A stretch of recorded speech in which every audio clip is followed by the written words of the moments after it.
Streetcore 5 version 3 TV killer. Ganda yung ginawa nila dito. Tapos yung pagpit nito, siyempre mahahapit. Mapasok pa yung papel, ibig sabihin hindi siya dikit yung spacer. Tatlong flat washer, 3,000 RPM, 88.4 decibel meter.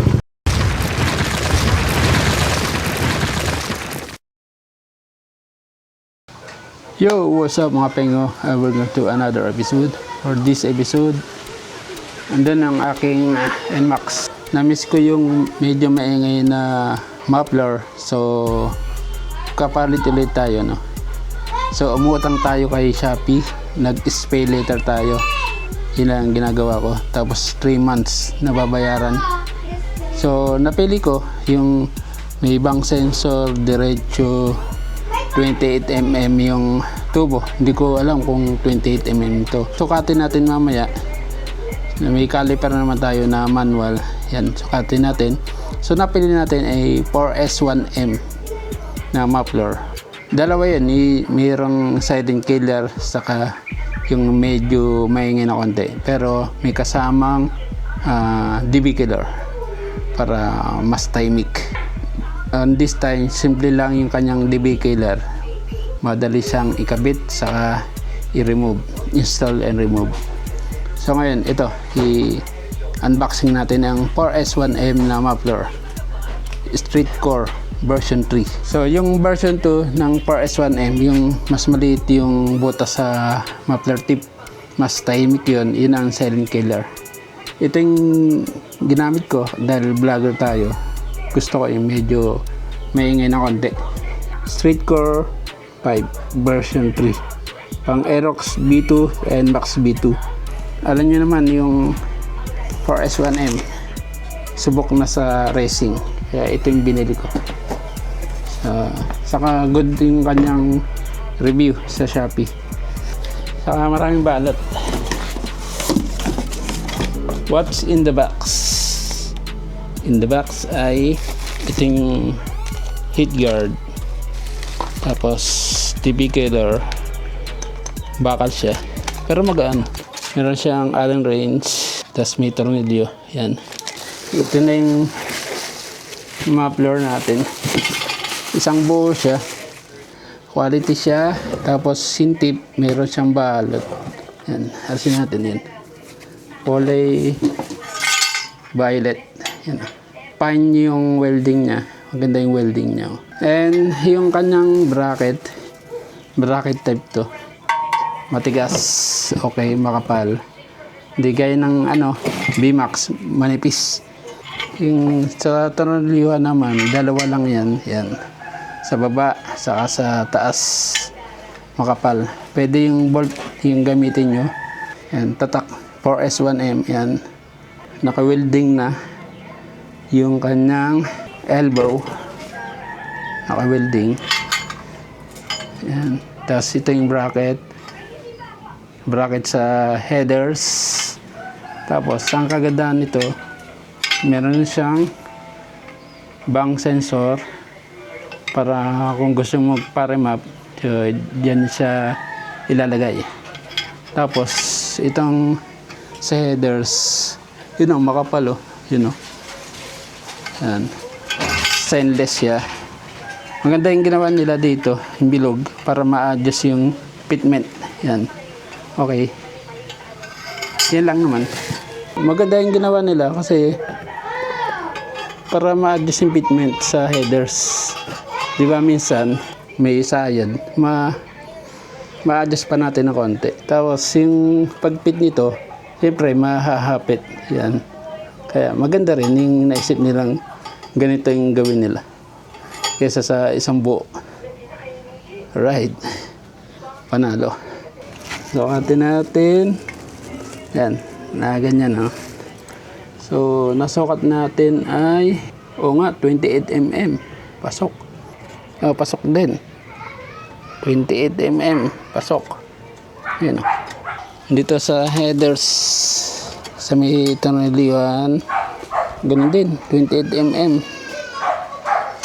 Yung naman natin, yung tip, Nasa 45 mm. A few minutes later. Yan, alright. So, natanggal ko na yung tornilyo sa headers gamit yung 12 mm na socket. Hindi ko na pinakita. 14 mm yung gamit natin. I-socket rinse natin. Ay, impact rinse natin.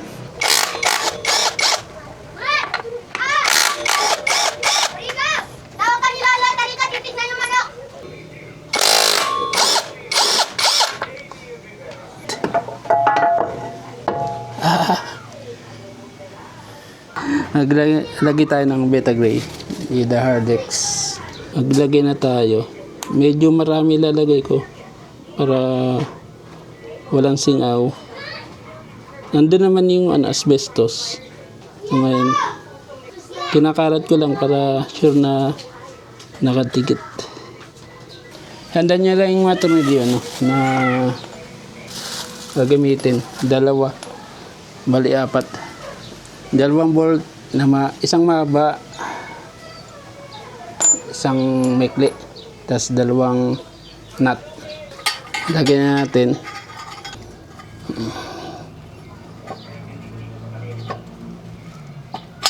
Lagay ko pala muna yung bolt na mahaba. Yan.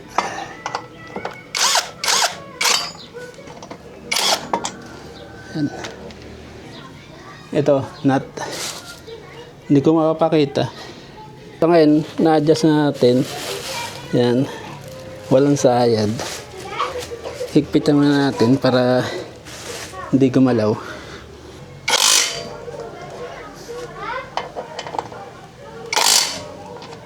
Yan. Alright, mga pinyo. So, nagka-problema ako dun sa may pinapakita ko ang tornilyo dito. Daliri ko. Yan. Yan. Dumikit kang ina. So, ginawan ko lang ng paraan. Yung tornilyo rito, yun. Almost dikit. Pero, napapasok ko pa yung papel, yung sticker. So, goods pa rin. Konting-konti. Ganyan lang kaya ko. So yung nagawan pa natin ng paraan. Yung paraan ko, nagdagdag ako ng flat washer dito, 3. Saka dito. Sa baba. 3 din. May washer yan. Para medyo lumayo, medyo gumanon. Palabas. Medyo lumabas yung elbow.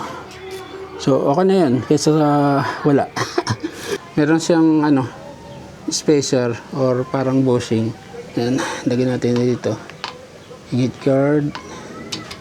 Kulay gold pa yung kanyang mga bolt. Tapos, ganoon din naman. Yan. May parang bushing. 3 tornilyo. Yan.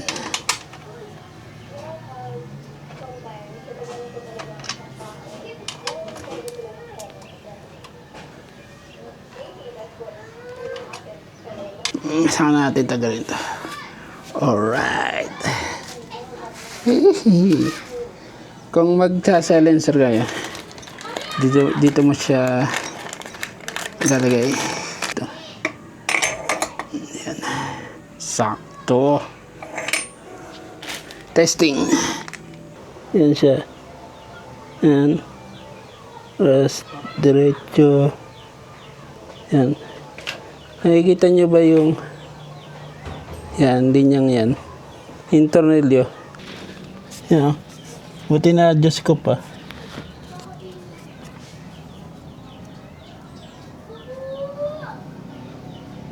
Hindi siya dikit. Na-adjust ko pa yung fitment. Pumapasok pa yung papel. Ibig sabihin, hindi siya dikit. 1 mm yung space. Pwede na yan. Tapos, naglagay tayo ng spacer. Kailangan rin natin yun. Yun ang spacer. 3 flat washer para lumabas yung tubo. Ma-angle ng From outer to inner. Yan. Okay pa. Overall, makikita ko sa malayo. Taas pa natin. Maganda siyang tignan. Tapos, naka-anggulo yung muffler. Parang sa stocking sa pairings. So, naka-anggulo.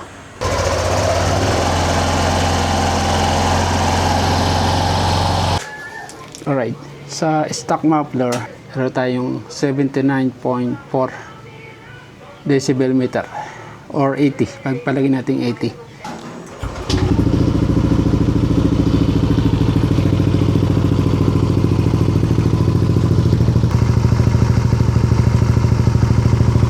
Idle 78.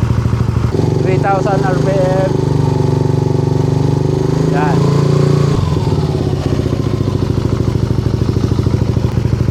Ayan o. 88.4 decibel meter sa 3,000 RPM. Pasa sa Mergena. Dito sa pasa. Mukhang tahimik sa akin. Tahimik yung kanyang muffler sounds. Tapos malutong. Tingnan nyo naman.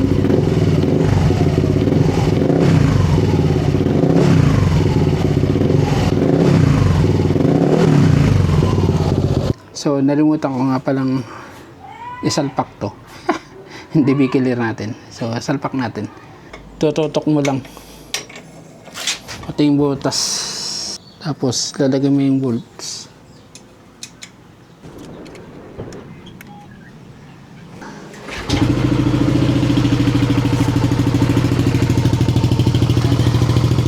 Yan ang sounds. 3,000 RPM. Yan, 3,000. 3,000 RPM.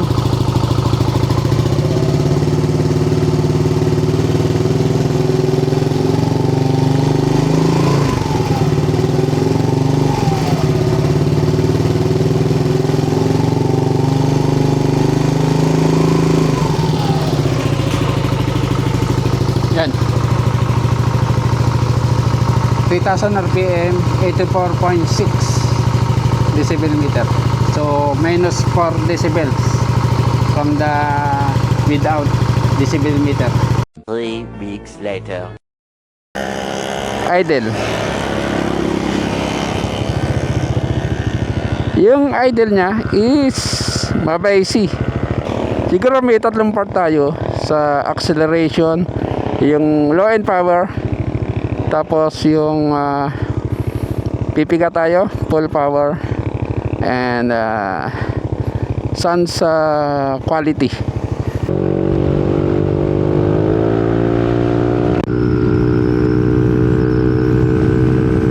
Yan.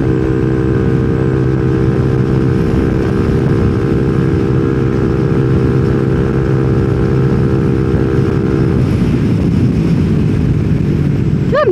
Sa RPM naman, wala namang RPM drop.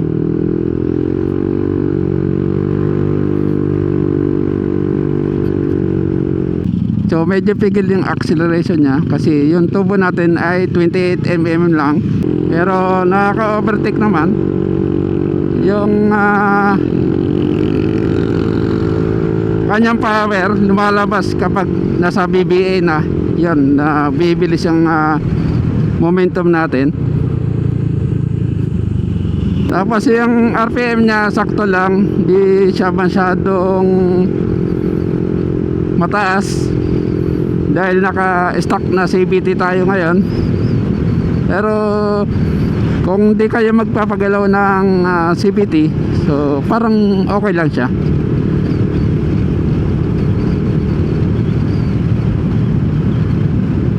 Sakto sa stock engine saka stock CVT dahil 28 mm lang. Dahil merong low end power meron.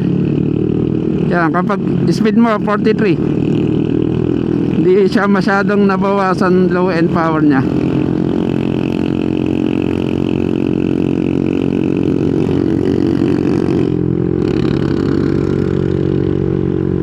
May laman pa siya ng konti. Hindi siya masyadong sacrifice. So Masasabi ko, ano ito, parang pang endgame na yung pipe natin. So number 2 natin yung performance, o kaya yung full power. Lagyan natin sa S mode. Dito natin masusubukan yung full power nya. Full power sa ahunan. Tignan natin kung okay siya kahit na walang shift. Magana. Panalo pa rin sa appeal.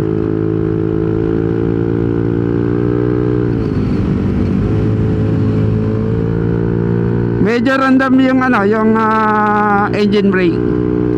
Maganda.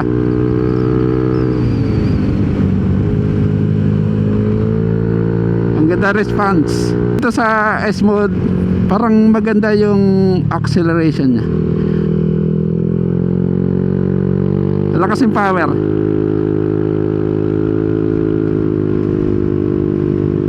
Ito ay feel ko lang, no? Performance test. Kung naikukumpara ko sa aking VMAX Onyx na exhaust dati na nakakabit, nasa mid-range yung power niya saka acceleration.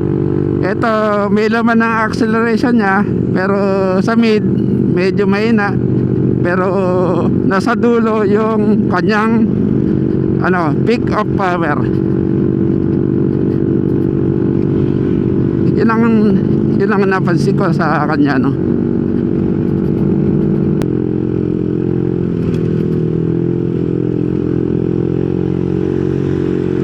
Hindi siya nabibitin kahit mabagal nasa magnetic hills tayo, nasa 20 degree yung gradient dito. Lakas pa rin ng kanyang low end power nya. Lakas, positive. Pwedeng pang N-bike. Pwedeng pang N-muffler na ito. So nakita nyo naman sa rektang kanina, nagna-90 ako doon. Naka-timod lang tayo. So okay na yan yung kanyang speed. Ando lang tayo. Hindi tayo nagcambio nun. Pag nagcambio siguro ako nun abot ng 100 kph. Kapag naka-T-mode, hilaw yung RPM. Pag naka-S-mode, mas maganda yung RPM nya. Busog na busog. Number 3 na yung tunog. Maganda ba tunog ng NMAX TechMax using 4S1M. Stock engine, stock CVT. Yung idle na napanood yun pero isa pa, yung kanyang idle nasa 74.4 decibel meter. Game.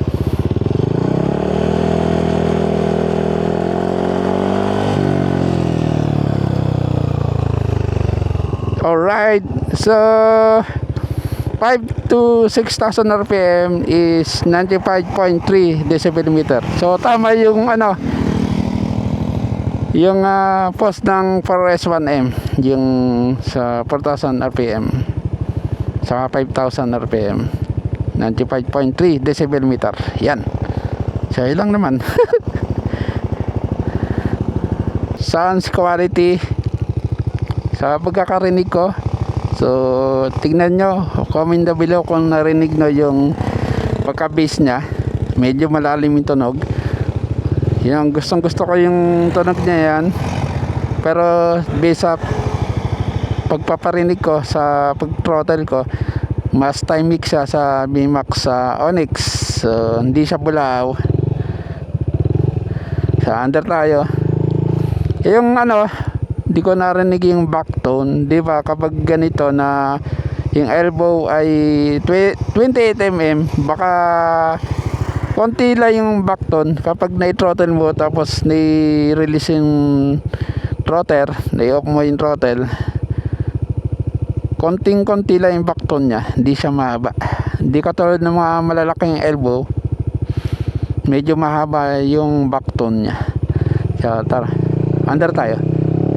Low and power, hindi siya masyadong nabawasan. Mukhang may re-recommend ako ito, yung ganitong muffler. Hindi kalakayan na yung muffler tip, hindi gaya ng RS8 yata, malaki yung tip nila. Buti na lang di ako bumili nun. Tapos yung GPT-5, malaki naman yung tubo, na yung version 3, nasa 35 mm yata yun. Kung GPT 2.1, okay din. Ganda yung sounds niya, no? Moloto na bassy. Gusto ko yung kanyang tunog. Hindi siya balahaw, tapos wala siyang backfire. Siguro yung yung popping sound naman, halos di ko siya marinig. Yung parang popcorn, parang halos wala. Ganyan.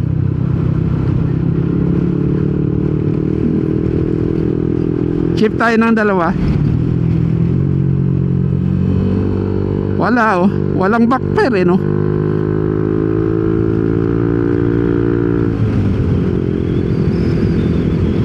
Sa T-mode medyo malamya yung kanyang hatak. Pero kapag na-smooth mo naman, gumanda yung tunog, maganda yung hatak, lumakas yung power.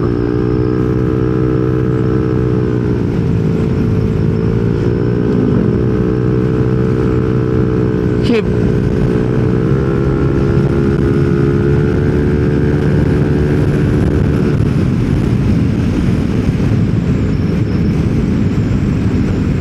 Sakto lang yung tunog niya, hindi siya nakakabingi. Parang pang end game na yung 5 na to. Maganda siya. Basta naka 28 mm yung elbow, tapos 45 mm yung tip. Ma-advise ko sa inyo yun. Pwede rin naman yung TSMP na 2.0 or 2.1. Sasabi ko sa muffler na to, sulit. Ang ganda. Panalo mga pengo. So yun lang ang ating vlog for today. Comment down below na lang kung nagandahan kayo sa sounds, kung narinig nyo ng maganda. Tapos isusunod ko yung sounds only na na vlog natin. Pag uwi ko, nagre-record ulit tayo, lalabas ko yung microphone. Alright mga pingo, hanggang sa muli sa another episode. Don't forget to subscribe, hit nyo lang yung subscribe button and bell notification for more updates and episode. Mga pingo, stay safe and ride safe always, and bye-bye. Fuel consumption. So, fuel consumption ko 41.1 kilometer per liter. So, ibig sabihin hindi masyado nagbago yung takaw sa gas. Okay pa rin. Kaya lang, mahal ang gas ngayon. 92 pesos per liter. Okay din.